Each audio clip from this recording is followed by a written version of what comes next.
happens is, if we are considering anything, any system, atomic system, electron system, neutron system, proton system, everything wants to be in its ground state. So the energy should be minimized. What pairing does is, pairing will actually reduce the energy, because what happens is, if two neutrons or two protons are paired, the energy reduces for the system, as a result of which the system becomes more stable. Okay, so this is what happens with the system in general. Okay, so we are interested in finding out what is the spin parity of nickel 33. Okay, so nickel 33 means that there are 33 neutrons and 28 protons. Okay, so 28 is a magic number, so this is basically going to belong to this magic number category. So if we actually draw the energy level diagram just like we have done in the last class, we can put one neutron and one proton here, and I have not written them specifically, but you know that if you keep on adding, this will give you the first set of magic numbers, right? And then this will be your first set of magic numbers, let's say 2. This will be the second set of magic numbers, which is 4 and 2. So if you add them, it is 2 here, and then if you add them, it is 8 here, and so on. And if you remember the last diagram that we did, up to 1 f7 by 2, if something is filled, that means we are talking about 28, which is the fourth magic number after 20, right? Fourth magic number, so 20. So that means proton is filled up to this stage, because it is neutron 30, nickel 33, and proton is 28. So 28 is fixed, so this is done. So the property of the nucleon is not governed by how many protons are there. Let's look into neutron now. So if you look into neutron, 1f7 by 2, up to this particular point it is 28. Okay, so it is 28, and now 5 are left. Okay, so 5 are left. Out of these 5, it is your 2p 3 by 2 energy level. As I said, you have to remember the energy level. If this is 2p 3 by 2 energy level, then what happens is, you basically need to remember, okay, if this is 2p 3 by 2 energy level, you need to know that this can occupy a maximum of 4 quantum particles. So there are 4 neutrons here, and then we have just got one left. Here it can be 6, but we have one left, so one occupies in this particular state. So conventionally, whatever we have studied till now, we understand that this neutron, which is at f5 by 2 state, will actually contribute to the property of the nuclei. That means if you look into the spin parity, J value must be 5 by 2 from here, and then this is F. So S, P, D, F. So F is 3. So minus 1 to the power 3 is odd. So I can just put minus. So my 3 is an odd number, simple. So minus. So 5 by 2 minus. This is what is expected. But then this is theoretical. Experimentally, it was seen that the value is not 5 by 2 minus, it is 3 by 2 minus. So please understand what exactly do I mean by this. Okay, this is very important. Okay, so what exactly do I mean here is that the experimental observation and the theoretical observation, as per the prediction we are saying, does not match. So what can be a possible explanation for this? Okay, so let's look into the possible explanation. So what happens is, if we have see, experimentally it has been observed 3 by 2. The nearest 3 by 2 is this is 3 by 2. So that means the unpaired neutron should be in this state and not in this state. Okay, the unpaired neutron should be here. Okay, should be here. This may be unpaired, but should not be here. It should not be here. Okay, then only we can say that this is 3 by 2, and then we can actually do. So this is SP. Okay, P is 1, so that is again odd. So 3 by 2 minus. So the only possibility is the unpaired one should be here. Now how can that happen? Okay, so there is a theoretical explanation. The possibility is that instead of having, okay, please understand this, what do I mean here?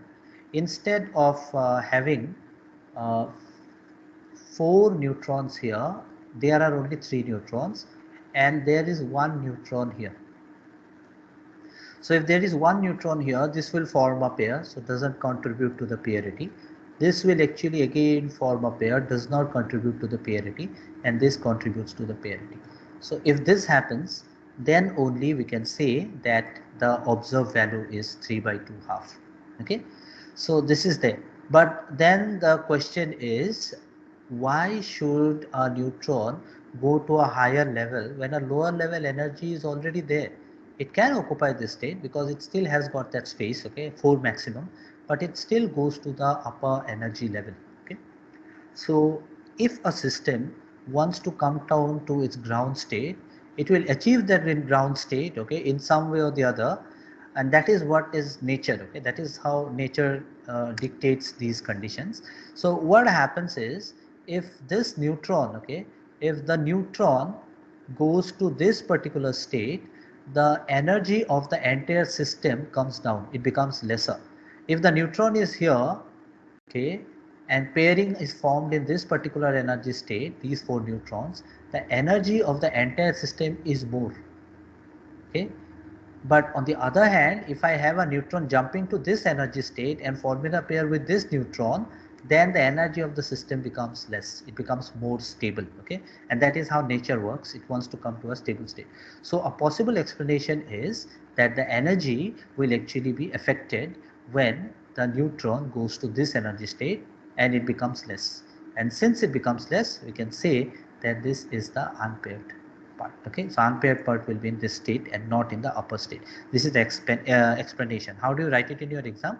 Simple. If a pair is sir in, yeah, yes, sir Ankita. थोड़ा समझा सकते हैं मतलब Yeah. नहीं समझ में आ रहा है Okay, okay, I'm telling you this. So let me just read this sentence once so that it becomes a bit more clear. If a pair is made in 1f 5 by 2, pairing energy is larger. Okay, so you see this. So what happens with pairing energy is that whenever you are having some pairing energy which is more, if the pairing energy is more, that means more energy is used here at this particular point.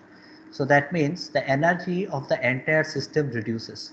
The pairing energy is more, that means they are bound together. The entire system does not have that high energy. Okay, the energy is less for the entire system. Simple words, pairing energy more, the system is more stable. Okay, so in simple words it means that. So if we say that if f7 5 by 2, if we consider this and we say that this neutron is not here but it has jumped to this state, they will actually form a pairing energy which will be larger. why this neutron will jump to that higher state Yeah, exactly. So that is a very good question. That is what I was trying to explain. In nature, everything wants to be in its more stable state, okay, most stable state. So naturally, forget about the explanation part now. Right now, if you want to understand it in this way. In naturally, if something wants to be stable, then the energy should be minimum. Okay. Now, if the energy wants to be in a minimum state, the neutron should occupy certain energy levels where the pairing energy is more. Now it is observed that at this particular energy level, the pairing energy is less. That means the pairing energy between these two neutrons and these two neutrons would be less compared to the pairing energy here. So the pairing energy here is actually more. Okay. Now why it is more? Because if it is more, then the system is more stable. It's more in the ground state. If it is not more, the pairing energy, the system is unstable. But then nickel is a stable compound, and that is why the pairing energy reduces when it is in this state. But the pairing energy is more when it is in this state. If the pairing energy is more, the entire system is more stable. Is it clear now? Is it more clear now? Okay. It's how nature works. Everything wants to come to its ground state, stable state. It was observed that the pairing energy is more in F 5 by 2 state and not P 3 by 2 state. So what happens is that the neutron jumps to the upper energy level so that it can pair with that neutron in this state. And if it jumps to that, here we have got an unpaired neutron, and this neutron will actually give you the parity, which is 5 by 2 minus. So the thing is, you have to think about it. Okay, so what I can do is I can just reduce it, and all of you can take a screenshot of this slide. Okay, it will take some time to upload it, but if you want to understand it now, I think you can just take a screenshot of this. This is the important line here. This is the most important line. Okay, so what happens is, if this pairing energy is done at a higher level, then the pairing energy is larger. So if the pairing is done at a higher level, the pairing energy is larger.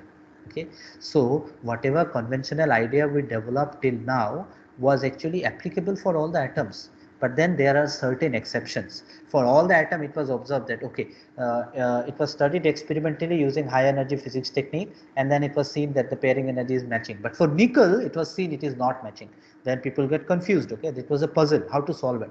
Then they have given this theory that it wants to come to its stable state, so the neutron should jump higher, so that we have the unpaired neutron in the 3 by 2 state, so that it Not becomes only this. this isotope like 61 nickel, this isotope will show this Yes, ex right. Exception, exception, correct.